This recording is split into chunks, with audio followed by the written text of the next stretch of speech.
Basi wagone Nyasaye erokamano kuom okinyi majaber mosetimo mondo wachak warad kendo Lolwe TV ka. Iluonga Reverend Ayub wuod Nyakach Kandaria.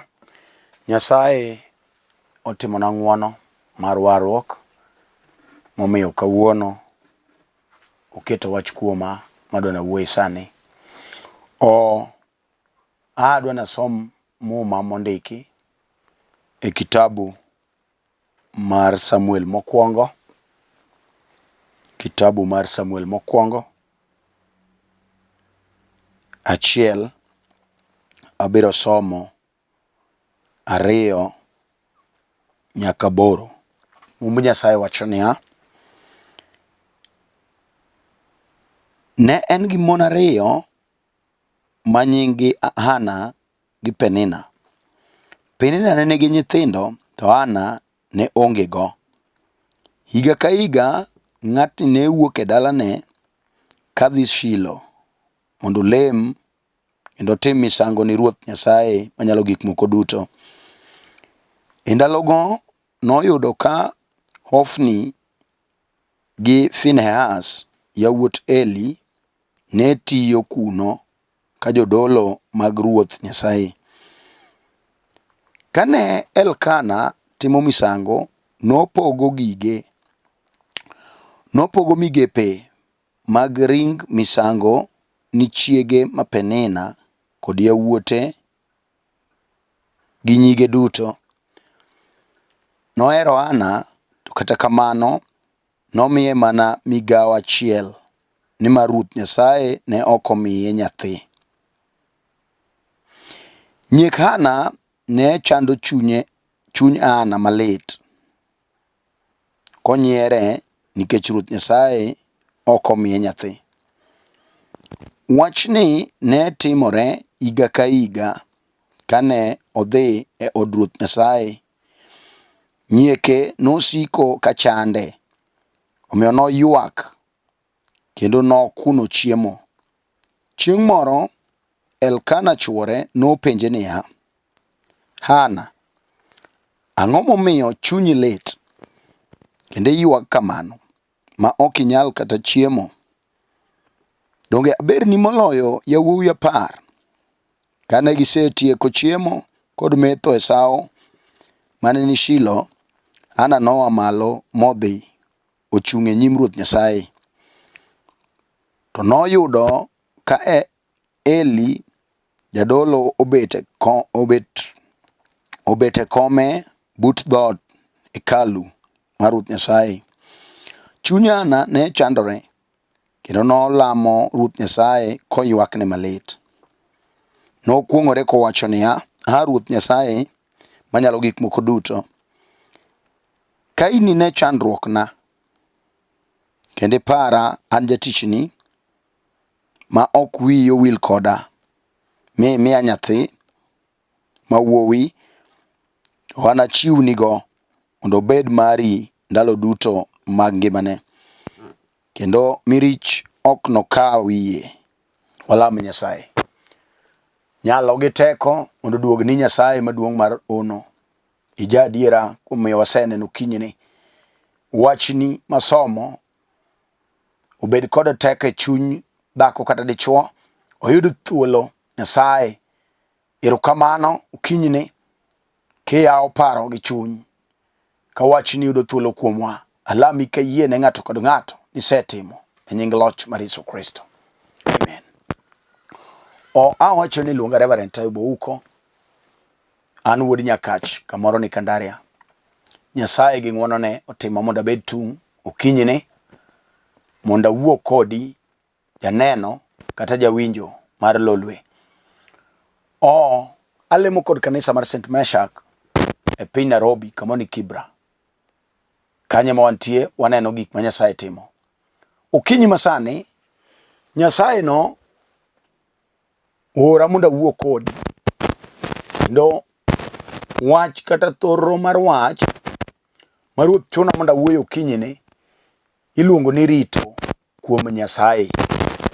Luongo dogne Yesu jateko. Rito kuom Nyasaye. E kinde mang'eny dhano rito setamo. Ino mane mamiyo jomoko separo ni Nyasaye onge. Kech rito kuom Nyasaye otame. Ji nigi haraka mar yudo gigegi. Ji nigi haraka mar manyo kod pachgi. Ji nigi haraka mar duoko. To muma masomo mar Samuel mokwongo 1 kiridori piny wacho ni e kinde no noyudo dichuo moro ma ja-Ramathaim miluongo ni Elkana. Dichuo ni muma wacho ni no okendo mon 2 ma en Hana kod Penina. To Elkana ne en dichuo manoluoro Nyasache. Wacho ni e kinde no higa ka higa ne giwuok ka giwe dalagi to gidhi e got e piny Shilo mondo gilam Nyasaye e got kanyo kendo ne gitimone misengini.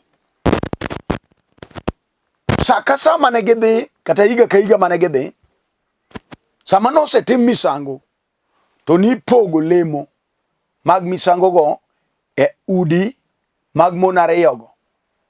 Wacho ni e od Penina chalo ni lemo ne dhi mang'eny kech ne nyithinde yudo, yawuote ne yudo, nyige ne yudo, koka Penina yudo. Te od Hana nikech Nyasaye ne pok omiye nyathi. Wachno ne chuno mondo en oyud le machiel. Ema ne donje ode. Wachno nokogik gi kanyo. Wachno nokelo gimiluongo ni nyiego. To chako kelo gimiluongo ni sunga. Ma wang' sungo dhi ogore e chuny nyieke ma Penina. Ino muma wacho ni nyieke ma Penina nobedo gi ng'ai kod sunga e chunye koneno ka en gi nyithindo. To nyieke ma Hana to Nyasaye pok omiyo nyathi. Koro nobedo gi sunga gi ng'ai moneno ka gima koro ohewo nyieke kech en gi nyithindo.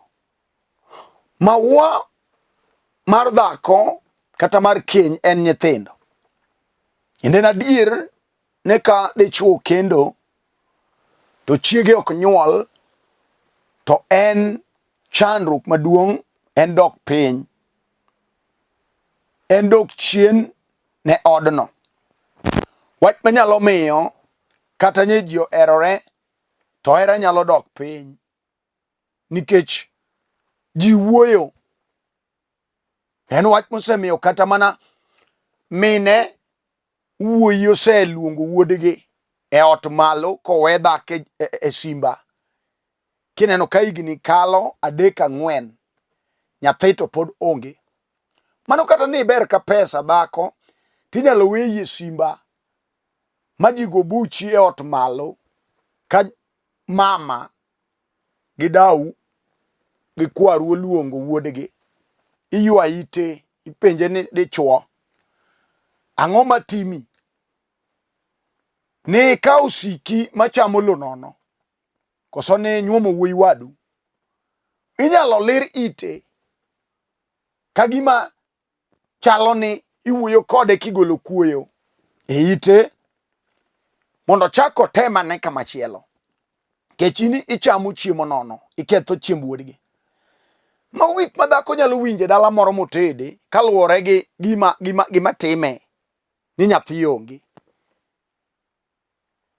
Wachni notimore e kinde muma ka Hana be nokale wachno. Samoro ibedo piny okinyini tikale wach machal gi mawuoyo okinyi. Ajaro romi, achayo romi dhako. Osego buchi, osewuok kuomi. Wach ma Ruoth okelo kawuono en ni rito kuom Nyasaye. Roho Maler nonego konyre kodi mondo wawinjre. Hana nokale wach mikale no. ma wang'o luonge lor ka sapodi. Kech dhano ni garaka. Haraka mar dhano kawuono osemiyo ochak ji nyinge mang'eny ma ok mag-gi. Kech dhano ni garaka gi dwoko. Hana noluong lor. Kech Penina neno osenyuolo nyithindo mang'eny, en gi jowuoyi gi nyiri. To nyieke to iye pod lor. Momiyo nyochamo nyadhi ni nyieke. Kech lemo be koro donjo. Kapok ipogo to en imiye mang'eny. Kech en gi nyithindo. Jero nodonjo ne mojaro nyieke. To Nyasaye ma jauno manochweyi to chweya e kite wuon, Nyasaye nyalo deko to ok onyal lewo. Nyasachwa nyalo deko ma dhano wuo. Okinyi ni wan gi ji ma samoro manyo tich. Gima nosomo pok oyudo. Wach momiyo utiyo tich ma ok osomo. Ma joma utiyogo osejare. Ni to kare somo gi be kare nono. Kech ng'ane giro somo to wan go ka. Ha. En garaka. Rito kuom Nyasaye otame. Rito kuom Nyasaye. Wach no nyalo miyo wuok kuomi wuoyi. Ma wach ni to dong nyo wawinjo ni notimo diploma. Kata otimo digri. To samoro tich mitimo to en mar lwedo. To kata kitime kamano tiwinjo ka kisungu miwacho to pogore gi tijino. Kata jok bitiyo kanyo chich. Ni mit ka jali to biro yudo tich moro. Ok obitho e girwani. Hana norito kuom Nyasaye. Hana. Mowacho ni chieng' onogo. Sama ne gidhi higa ka higa piny Shilo. To chalo ka gima pache nogalore. Kech wan gi gima be nyalo timi to kapok ifwenyo ni Nyasaye onego kel gimoro. To gino nyalo go pachi lam. Migalri. Hana mokwongo nogalore. To gima nochiewo pache en ajara. Ma nyieke nodhi ojare go. Koneno ka Nyasaye osegwedho nyieke en pod odong'. Ato chak yanye. Miyo Penina be onego bedi. Kech Penina ka onge to Hana de ok oyudo nyathi. Wan gi jiba wuoyo ma ng'ato wuoyo kuomi ne ema nyalo miyo imany Nyasaye. Kech wan gi joma koyudo gimoro mathin to nyalo tame manyo Nyasaye. Yudo gimoro mathin manodwaro no nyalo tame manyo Nyasaye. Mone ni en onyalo dak kata Nyasaye onge. Momiyo Penina be onego bedi e ngima ng'ato ma wuoyo kuome, majare, mondo omany Nyasaye fut moniang'. To wawuo kodi. Samoro ibedo piny tiserito. Gigi tami yudo. Dhako samoro kendi to pok iyudo nyathi. Ichalo Hana. Mon wuoyo kuomi. Anyuola wuoyo kuomi. Osiepe wuoyo kuomi. Midong' kendi kamano. Jochiendo dagi. Pod omak birek. Nyasaye mwawuoyo kuome e Nyasaye mane nitie chakruok kawuono tinende nyaka chieng'. Pok olokore. Wach mondiki e Jo-Ibrania 13:8. Ni Nyasaye en achiel nyoro tinende manyaka chieng'. To kae ni Nyasaye manomiyo Hana nyathi. Ne gidhi e piny Shilo. To Hana kata ne gidhi kamano to nogalore. Ne ok olam Nyasaye kiwango monego lame Nyasaye. Nogalore. To gimochiewo pache oneno ka dier gige yombe ajaro rome. Achayo rome. Wach momiyo chieng'o mnogo kane gidhi. Higa moro kane gidhi e Shilo. E got mondo gilam Nyasaye mondo tim misengni. Kaka nojarikni goruok e chiemo manolosi tok ka ji oselemo. Chieng'no Hana pache nowilore. Kech wan gi gima katimo ng'ato. To nyalo nyaka keto chunye marach gi dhoge. Mone chiemo ka gima chiemo kech. Nikech odwaro Nyasaye. Odwa neno ono. Odwa neno nyalo mar Nyasachwa. Hana chieng'no nokorodhore e chiemo. Chunye noyombo chiemo. Chunye ne dwaro nyathi. Hallelujah. Wachno nomiyo ng'ama wacho Ni piny Shilo kuro ne nitie dichuo miluongo Eli, mano misumba Nyasaye, mano janabi. Sama ne gidhi kamano, Hana nochomo nyime Nyasaye tir, ka Penina pod ogalo nikech oneno ka en gi nyithindo. Ajara to nigo bedi, mondo ng'ato ma Nyasaye, mondo ng'ato fweny ni nitie Nyasaye. Wachno nomiyo Hana odonjo kuom Nyasaye malach, mawang'o chomo Nyasaye, kolamo ineno ka dhoge diemore to pi wang'e chwer. Malamo mapok nolamo e god Shilo, lamo mapok nolamo nyaka nochak dhi kuro. Chieng'no noloko namba, ogo matek onyono ne Nyasaye, najaro roma chayo roma. Kata mana in kawuono, dichuo ji osewuoyo kuomi mang'eny, ji osewuoyo kuomi, moneni idong', oneni ok inyal. Samoro ikelo to mon dhi, ma ji owuoyo, samoro ji wacho ni in mirach. Nyako samoro ji owuoyo kuomi, ma ji wacho ni nyinga ne ok kendi. Ng'amonyisi? Bi ing'e Nyasaye. Mano dhano ma wuoyo, kata giwacho ni lewi diwo. Yuniso go mamora, mano nyar game. Owacho ni en nowuok kuome, mopenje ni nyiri moko dhi tedo maduogi, in ang'o ma pod irito? Ogo mawero wachno, in ang'o mirito?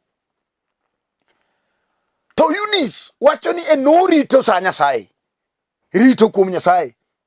Norito sa Nyasaye, kech ng'ama rito sa Nyasaye, inyalo nene nokwamo diwo, inyalo nene kagima ok onyal, inyalo nene kagima sane oserumo, inyalo nene kagima oketho sa, inyalo nene kusiki, inyalo nene kamisigo. Orito sa Nyasaye. En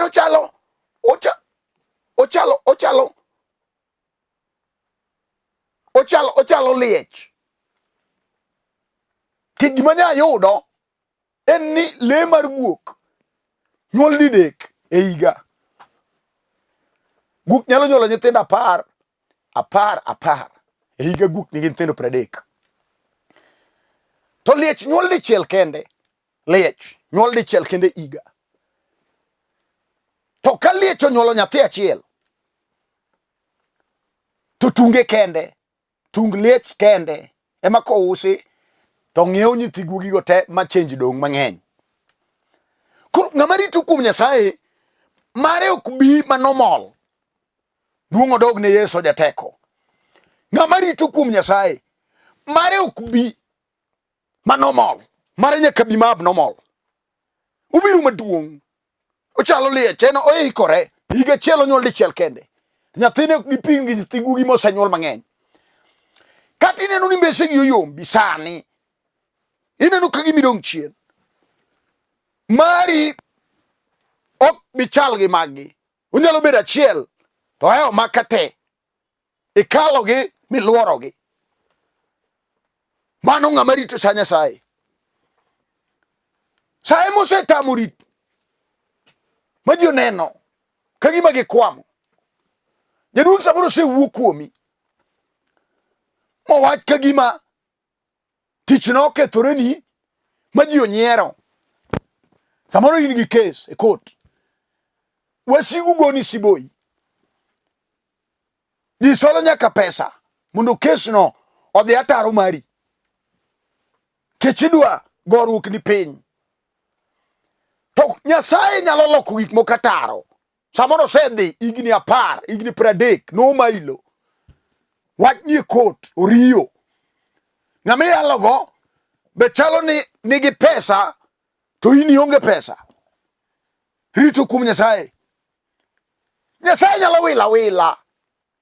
Iluongo loya mayalo weche matek e piny ruodh mudho. Loya mayalo gi jochiende. Iluongo loya maber, moyo loya mathurwa ka. Nyasaye iluongo loya awila manyalo wilo gik ma onge mabed mantie. Ng'ama rito kuom Nyasaye. Kati bed mana jatich Nyasaye, in pacha kata in cardinal, kati bed mana ng'ama nade, ma misumba Nyasaye kata in bishop. Samoro situation nyalo biro ma kanisa chal ni duono ma ji ring te midong kata gi ji moko manok ma ji nyieri. To samoro Nyasaye chungo kanisa nikech kanisa ok dirum. Kanisa ok nyal rum. Ma chunyi no osetho. Chunyi moro wacho ni we akoni rit kuom Nyasaye ibiro neno ka Nyasaye chak revive kanisa ma chak duoge wang'e. Moro ni Nyasaye puko ni yamo. Kichwan gi jok kanie kanisa to kanisa no kuothi. Nyasaye nyalo tiyo gi rieko mine ka ogolo jomoko koko chako rwako joma nyien mondo kanisa chako chungi. Rita kuom Nyasaye kilamo. Nyasaye nitie mar ono mar nyalo. Nyasaye marambi mabade tek motimo chuma. Kato sinyiri ni school fee onge. Ileo gi nyithindo wan gi ji ma okonyal konyo nyathi ng'ato mondo dhi school. Owacho sama no nyuol dong nong'eyo ni nyithindo onego som. Wangwana wuoyo kamano. Okonyal donje. To Nyasaye mondo ikini ene un fedha gi dhahabu. Ng'ama rito kuom Nyasaye no. Nyalo kila ng'ato ma okwatni. Mipo ka nyithindo manye nyuolo somo kaka gisomo tekia. Mano jal marito kuom Nyasaye. Ana no jar gikone to Nyasaye mar ono miyalo kinyini. Maka ng'ato rito. Ana no nyuolo nyathi Hana chiel milungo Samuel. Mano janabi. Kawang ochomo Nyasaye piny Shilo. To wuoyo gi Nyasaye. Mopogore kaka no wuoyo. Kawuni nyalo wuoyo gi Nyasaye e yo mopogore. Kechirito to jigalo ni iketho sa. Ana no rito sama no chomo Nyasaye piny Shilo. Ineno ka dhoge diemre to pi wang'e wuok. Otamore chiemo nyiso Eli ni winji. Onyiso Elkana machuore ni kawuono kabi chiemo. Chunya lit. Nitie gima dwaro nyim Nyasaye. Gino tuno ne tung. Adaro rome. Achayo rome. Nyiero rome. Wach momiyo no chomo Eli jadolo. Eli nene ka dhoge diemre pi wang'e wuok. Gino tundo tung. Ayanyo ojoge. Mawang' Eli openjo to dhako ni omero kinyi manade. Onyise ni ruodha okamer. Nitie gima dwaro nyim Nyasaye. Kawuono ng'ato chunye nyalo bedo malit. Kalore gi gik mosekale. Samoro Nyasaye losi mondo jok manyo wuoyo. Gino gogi ang'eng'a. Kech Nyasaye ka duoko lamo moseriti to duoke abnormal. Oduoke mopogore. Oduoke mawasiki sanga. Oduoke majing'eng. Oduoke majing'ini to mabe ng'ane. Oduoke mirwenji. Oduoke ji odagi ji oyie. Nyasaye duoko lamo moriti maber. Mogoji bebu. Maji penjre ni to ng'ane ang'ana. Ochakore nade Nyasaye ka duoko lamo. Nyasaye. Weji uwo. Wawaji uwo. Wan gi Nyasaye ma jaduok lamo mabiro sama tung. Kisegi ke wall Nyasaye mano amalo. Jo Israel no nene ka gike nam. Koka Nyasaye duoko lamo. Kamine ni chomono makoro kine. Kanitie gimoro mbele maber madimake. Mane sa Nyasaye. Abakuko wachona biro rito. Achung kararita. Gima tamo ji en ni ji change positions. Kama ni ochung'e ka Nyasaye biro tok yude kanyo se change kamoro kechen garaka. Mano be nyalo tamo Nyasaye mondo kik duoki. Wan gi jok mabe girito to gin gi to e chunye. Odaot Nyasaye. Onto be biro nyalore yawa kata temo. Nyasaye ok dwar ng'ama riwo gariwa. Chung kararita. Ma Abakuk no wacho nabiro chung kararita. Hallelujah. Kata udeko to Nyasaye ok nyal lewo.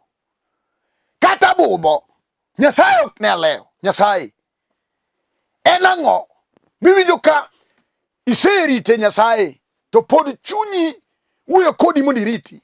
Rita dhako kilamo Nyasaye. Ilunga uma jal ma umo leke manyiero. Wasikine bine goni sarut. Wacho ni waluoro Nyasachi. Ogomo wach ni jogo no duogo. sama notimo arus ma colorful, sama none jogo noting'o bade ni Nyasachi ngima, kata mana in biro timoreni. Hana onyuolo nyathi miluongo nyithi Penina mang'eny go ok ondike muma. Nyathi Hana achiel ma uno miluongo Samuel emodong' e muma nyaka kawuono. Ng'ama rito kuom Nyasaye. Kata ni chunyi dhi ka lusop, chunyi dhi ka ng'adore, chunyi dhi ka jok, rito kuom Nyasaye kilamo. Pok odeko, pok olewo, Nyasaye pok olewo. Dhano ema nyalo wuondi. Ondike kwan ni Nyasaye ok en dhano madoriambi. Nyasaye ok dhano. Kati yanyi ni ikwa lewni midhigo wuoth dhako, kati yanyi ni jakwecho, nyako kati yanyi ni kwamo dalau, kati yanyi mesegi osedhi te nyaka jolubang'i. Ritani kuom Nyasaye kawuono, ka chunyi dwaro ritani kuom Nyasaye. Gig Nyasaye biro ma uno, biro goji bebu mine kamari opogore gi mag joma nosetimore. Obiro bedo arus maduong' ma ji penjore nyar ng'ane ang'ana. Nyasaye nyalo keto kata misongo mane pok okawo ng'ate gweng' kanyo makendi gi misongo. Nyasaye jal marito kuom Nyasaye. Sama Hana nochomo Nyasaye, to Nyasaye wang'o winjo ywakne ka chunye lit moduoke. Hana nonyuolo nyathi maono. Ok ang'e wach ma in go okinyi. Dichuo kati manyo tich, dhako kati manyo odi, kati manyo nyathi, kati manyo dichuo, winjo kati kendo to mon be dichuo. Wan gi Nyasaye mirito manyalo timo gik ma ono. Wan gi Nyasaye mabade tek. Iluongo Nyasach Israel, Nyasaye manone ka nothinyore n'oganda Israel ka gitunde nam. Wan gi Nyasaye kati ni chiliel okinyi ipogo lopi ke dichuo nosetho riembi. Nitie Nyasaye ma ng'ato nyalo rito. Wan gi Nyasaye okinyi ma kati neno kikwamo gigi onge madhi kata achiel, kata en mano ohala miyawo togore piny. Wan gi Nyasaye ma ng'ato nyalo rito kuome man gi dwoko ma milele. Ok ang'eyo wach ma in go. Okinya winjo karochuna mondo alam gi dhako kata dichuo, mondo alam gi kijana matin, kata in nyathi ma kimiro manobigo tineno ka onge dwoko. Nitie Nyasaye manyalo ting'i malo kendo. Nitie Nyasaye manyalo duogo geno. Nitie Nyasaye ma ka ng'ato rito kuome to nyalo chako ywe pi wang'e kendo. Nitie Nyasaye kata obed tuo, isetuori gaming'a, igoli moiti duoki, wasiki neno ka gima idhi tho. Ritani kuom Nyasaye ne mano oro Yesu wuon dwoko, mano kelo chang kuom remo. Uyaya kuom warruok okinyi mondo ine dwoko. Kech Nyasaye mano walo Yesu mowacho ni Luka 39 manochwadi Yesu e Kalvari nochango tuoche te. Mari nok nyal tame, kata dakteche osetame to ok yude, kata oseteme imenye nyaka gi mashinde madongo to ponde remo, kata ponde chogo, kata en tuo mor e piny ruodh mudho mondo negi. Kuom Nyasaye ka ng'ato rito, ka ng'ato chomo Nyasaye kaka Hana nochomo Nyasache, chieng'o nogo Nyasaye noane malo. Umawacho ni kana gi piny Shilo emane Hana oyude nyathi. Kata mari kawuono nyalore. Adwa na lam kodi kama intieno. Kata ni sena nidwa deri kech piny otami kumichom onge. Kata neno nidwa madho sum kech kumichom onge wecho ubari ndasi. Kawuono wadwa na lam kodi Nyasaye ma ka ng'ato rito gadiera, ma ka ng'ato rito gi liw, ma ka ng'ato rito to miye dwoko. Kama intieno tinga tinga badi malo. Kama intieno maka kamarami. Kama intieno gaga chogi piny mondo walam Nyasaye mar nyalo mar uno. Wagoni ni erokamano Nyasaye mapokolo manyaka nene mantie nyingi wuoyo gi Musa, nyise ni dhi nyis Israel ni an mantie.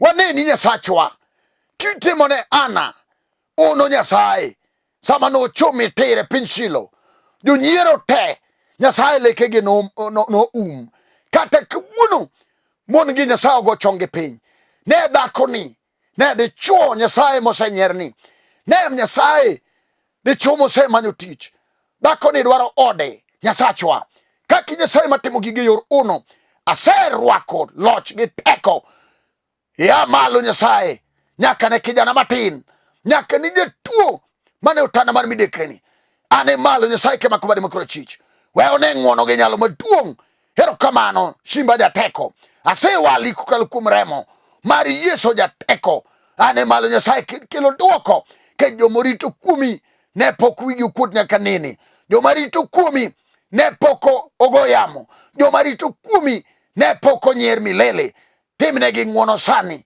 ane gimalo nyaka manigi kote kese kot timne ng'wono sani erokamano kiseti kelo duoko apaki kapuoi ne lolwe TV ka ting malo Nyasaye kitero gi ong'ala machielo ting samo chola malo Nyasaye timne ni kokelo ng'wono erokamano ka dara ke dara aseketo lweti sani par nyaka wasumbi mayalo kate aseketo lweti Nyasaye amalo Nyasaye ne janeno kod jawinjo ting malo kimiyo gi duoke lwetgi awali Nyasaye nyaka ng'at mane chayo ng'at mane nyiero Nyasaye ng'at mane ni piny ting malo Nyasaye kikudu wi wasike sani erokamano Simba jaler awali kapuoi e nying loch mar Yesu Kristo amen amen. An mana wuoyo kodu iluonga Reverend Ayub an wuod Nyakach Kandaria kaka nasewacho aleme kanisa mar St. Meshak ane piny Nairobi kamoro ni Kibra kanye mwachokore Nyasaye mondo timni ng'wono ka idwa biro kama wantie wan Kibra ikaw gari namba boro railways ka ine piny Nairobi kata gari namba 32 Kenya bus kata City Hopper Kencom keli nyaka Karanja Kibra kelor kanyo kanisa ni Butrail Education Center ka ukinyal tundo kama leme go nembni gaman piny kanyo mondo walam kodi Nyasaye mondo gwedhi namba na en 0727 38 5424 namba na en 0727 38 5424 namba machielo en 0734 434 156 0734 434 156 Nyasaye mondo gwedhu duto Nyasaye ogwedho osiepna George wuod Nyakach St. Alois Nyasaye mondo ting'e malo evangelist Nyasaye mondo par dada Janet kod Eunice kod dada Maureen e piny Lakisama Nyasaye mondo ting'u malo ne ono maduong' Nyasaye mondo timni ng'wono wanade kanisa kinyalo biro ka kinyal biro warade lolwe TV ka chieng' wuok tich mabiro saa 12 kinyi nyaka 12 gi nus Nyasaye mondo gwedhu te ogwedh Chief Apostle Orwa Francis e piny Kibra gi jodolo te Shalom, shalom, shalom.